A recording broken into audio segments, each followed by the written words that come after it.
Watch Afghan News with Mohsen Jamal. Foreign troops must do more to prevent growing rights abuses by Afghan forces, including killings and child sex abuse, as they prepare to hand over security, a leading charity warned Tuesday.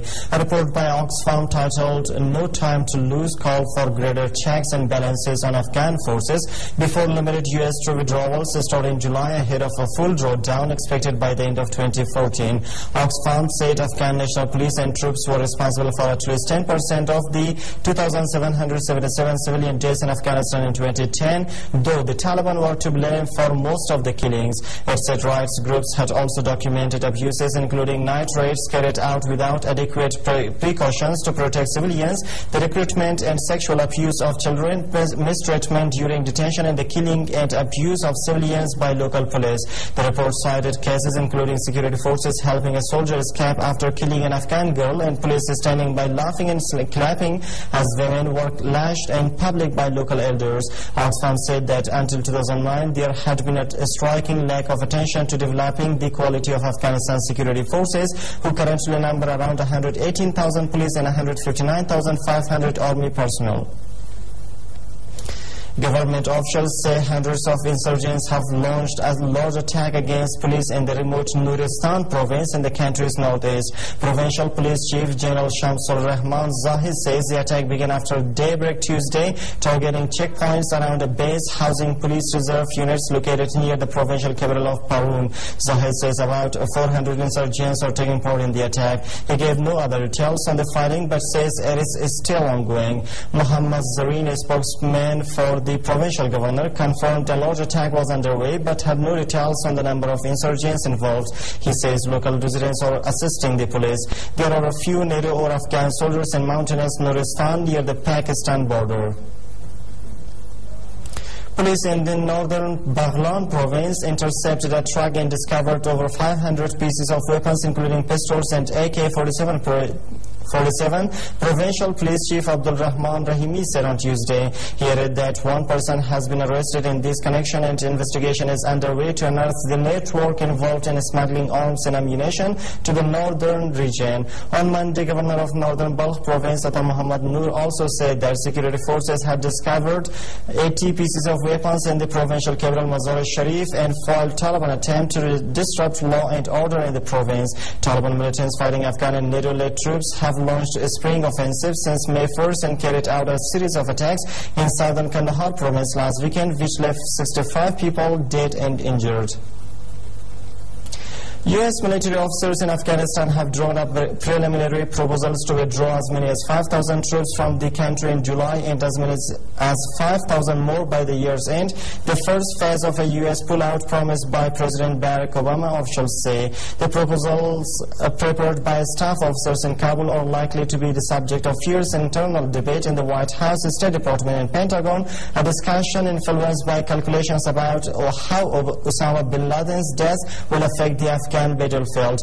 The plans were drafted before the U.S. killed the Al-Qaeda leader and could be revised. They have yet to be formally presented to General David Petraeus, the commander of U.S. forces in Afghanistan, who must then seek White House approval for a withdrawal. If approval by top military officers and the president, an initial withdrawal of 5,000 would represent a modest reduction from the current 100,000 U.S. troops in Afghanistan, allowing the military to preserve combat power through this summer's fighting season. In addition to U.S. forces, there are more than 40,000 international troops in Afghanistan, some of whom could also begin pulling out this summer, officials said. Pakistan has denied allegations of complicity or incompetence in the Osama bin Laden case. Yusuf Raza Gilani, the country's prime minister, said that it was disingenuous for anyone to accuse either the Pakistani state or its various institutions, including its intelligence agencies, of being in cahoots with Al-Qaeda. Addressing Parliament on Monday, Gilani said it was Pakistan's spy agency that had given key leads that ultimately led to the U.S. raid on the compound in Pakistan's Abbottabad, where bin Laden lift. He said that his country attached high importance to its relations with the United States, but warned that unilateral actions such as the raid on bin Laden's house in Abbottabad ran the risk of serious consequences. Blaming all intelligence agencies of the world for failing to track bin Laden, Gilani said that an inquiry has been ordered to be led by Pakistani Lieutenant General Javed Iqbal. Later on Monday, Jay Carney, the White House spokesman, said that the United States wants to have a cooperative relationship with Pakistan, adding that the United States would not apologize for the action that this president took in ordering the raid on Abbottabad. Pakistan now seems ready to allow the United States to interview the wives of Osama bin Laden, who was the Al-Qaeda leader when he was killed last week. A U.S. official familiar with the matter said on Monday. The three wives and several children were among 15 or 16 people taken into custody by Pakistani forces after U.S. Navy SEALs commandos secretly flew into the country, killed bin Laden at a compound in Abbottabad and spirited away his body for burial at sea, said the security official. Pakistan is a vital ally to Washington in the war against Islamist militants in Afghanistan, but relations already were rocky over U.S. drone strikes against insurgents in border regions, differences about priorities and U.S. espionage in the nuclear-armed Muslim country.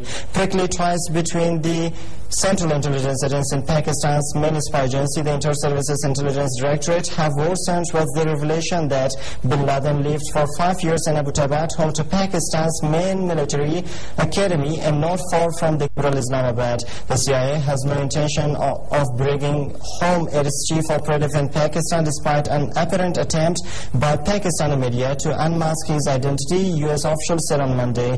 While the media reports apparently were inaccurate, U.S. officials said they believe the leak was a calculated attempt to divert attention from demands for explanations of how bin Laden could have hidden for years in such a prominent place. And the United States President and senior administration officials have urged China to improve its human rights record, saying that progress in that area would boost its own prosperity. Barack Obama raised concerns about the human rights situation in China in talks with Wen Qishan, the Chinese vice premier, and the state councilor Dai Binghua at the White House in Washington on Monday. The White House talks followed a day of meetings between U.S. and Chinese officials deemed strategic and economic dialogue, aimed at letting the two nations manage, if not resolve, their often tense policy differences.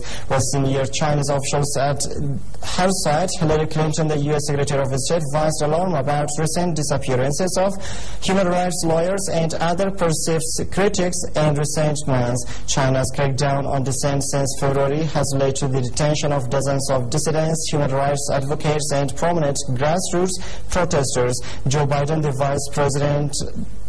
U.S. Vice President, joined Clinton to voice concern about a crackdown on dissidents in China.